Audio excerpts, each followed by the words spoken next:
आणि महिलांना काही काळापूर्वी आपल्या राज्यात एसटी प्रवासात सवलत दिली गेली होती।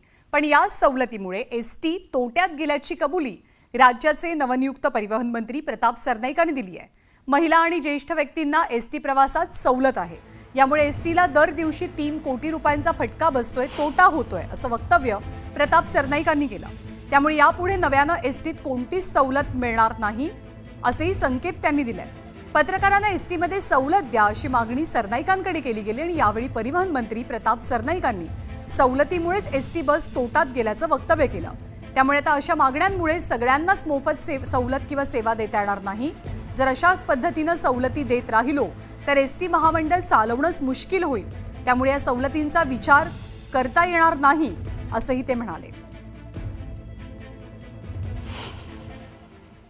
आता आपल्याला लाडक्या बहिणींना 50% सवलत, बाकी ज्येष्ठांना पूर्णपणे 75 वर्षावरील ज्येष्ठांना त्या बसमध्ये सवलत आणि त्या सवलतीमुळे परिस्थिती अशी झाली आहे की बस फक्त 3 कोटी रुपये पर डे लॉस आहे।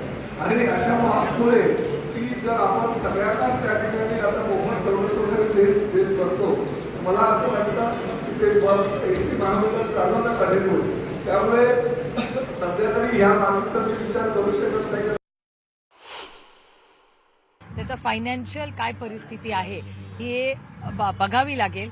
आणि अनेक इलेक्शनच्या आधी यांनी जे जुमले केले होते कदाचित त्याचाच एक भाग असेल, पण तेव्हा सरनाईकजी मंत्री नव्हते, आता ते मंत्री आता झालेले। त्याच्यामुळे आधीच्या सरकारने जो काही निर्णय घेतलाय त्या सरकारला आपल्याला जाब विचारावा लागेल की तुम्ही नक्की काय विचार करता।